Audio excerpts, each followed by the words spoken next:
Hey guys, we're here today in Outriders, getting ready for its launch on April 1st. And we're going to go through some quick information and tips that you should know about the game to make sure you're fully prepared for whatever comes your way. First off, when you click escape and look at the bottom left, there is a guides button. This provides you with information on systems in the game, and unlike many in-game guides out there, a lot of this is actually helpful. Some of the sections of the guides I think you should be aware of is close and long range damage. Close range damage is anything considered within 10 meters, and long range damage is anything considered 25 meters or more. Both of these are important things to know when you are playing the classes, since the Technomancer deals highly in long range, and the Devastator and Trickster deal within close range.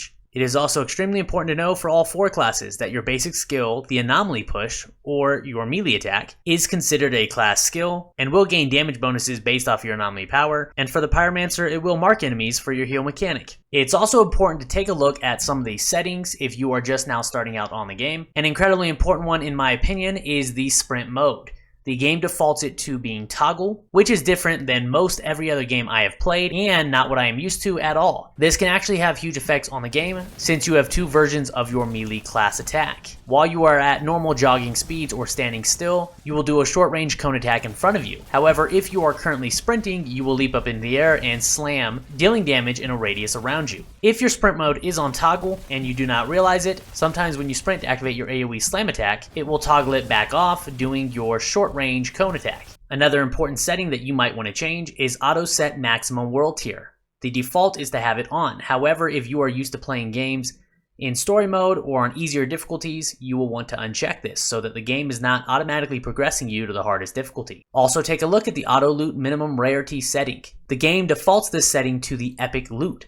However, you most likely will not see any epic loot during the early parts of the game. I recommend setting this setting all the way down to common to start out the game, since no doubt you will be wanting to loot everything you come across in the very early parts of the game. Changing this to a higher setting can avoid looting a bunch of junk loot as you progress to higher levels. And it's also important to note that the auto loot is not when you move into the area of the loot, but rather when you die and respawn or leave the area, the game will automatically loot any gear that you missed. You can activate auto loot manually by clicking the H key, looting everything near your character. And the final settings we are going to talk about that might be helpful for you to know about is in the display category at the bottom. Motion blur is set naturally to on, which will cause a slight blur as you are sprinting, which can be annoying for some players. There is also a field of view category that can be shifted to adjust slightly how far zoomed in and out you are and how much you can see on the screen.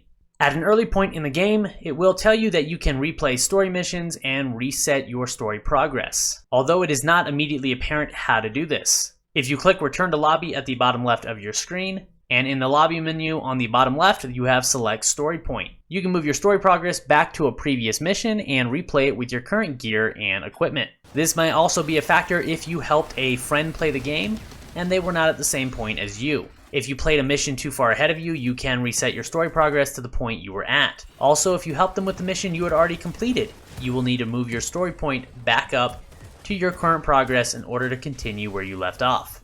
If you do end up helping a friend with a story mission, you might notice that the loot chests throughout the story mission are available for you to loot again.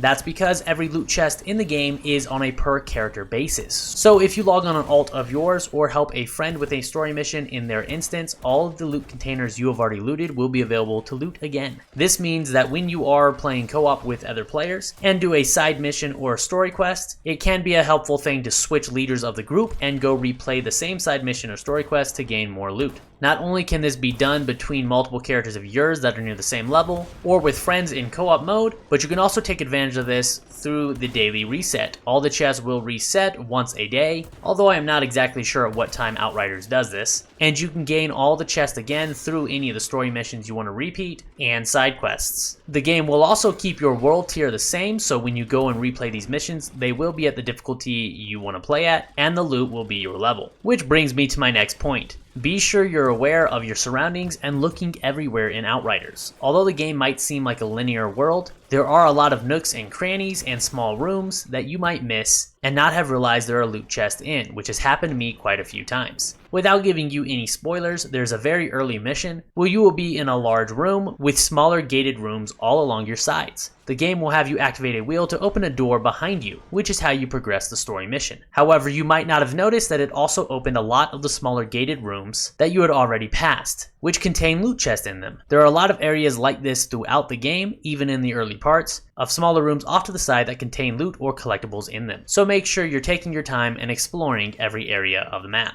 As you're progressing through the game and looting every chest you can locate, you'll be getting your hands on a lot of gear. The game will display a green up arrow or a red down arrow on each piece of gear in your inventory, indicating to you if it is better or worse than what you are currently wearing. However, this up or down arrow is only factoring in a gun's overall firepower or a piece of clothing's armor stat. When you highlight any piece of equipment, underneath firepower or armor will be bonus stats listed for the item if it has any, and higher quality gear will hold more of these bonuses, with things like maximum health and bonuses to your anomaly power for your clothing, and guns having things like armor piercing, crit damage, or weapon leech. So don't let the up or down arrows solely dictate what you equip, and don't necessarily equip every piece of equipment you get that the game is telling you is better. Take a look at these secondary stats along with the mods on the gear, since these play a vital role in your spec and how your class performs in combat.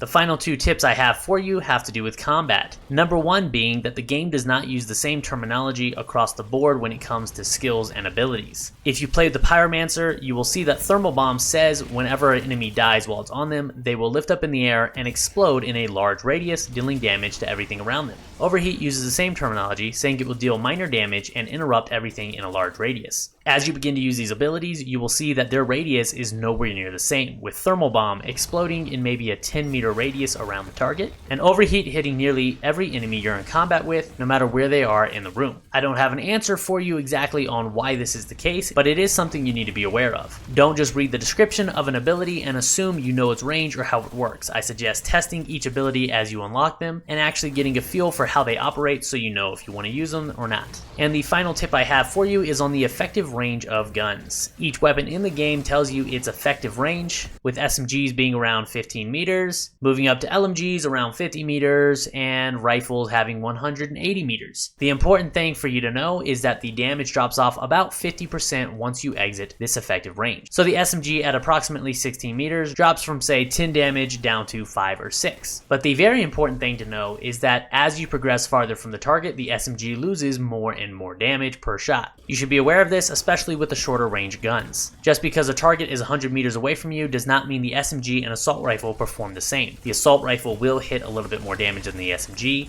at longer ranges, and the closer you can get a target to your effective range, the better. Even if you don't have the target within the perfect range of the gun, get them as close as you can so you're dealing the highest damage possible. Hopefully some of these tips helped you out in Outriders and got you prepared to take on the game in the best manner possible. Thanks for watching, I will see you next time.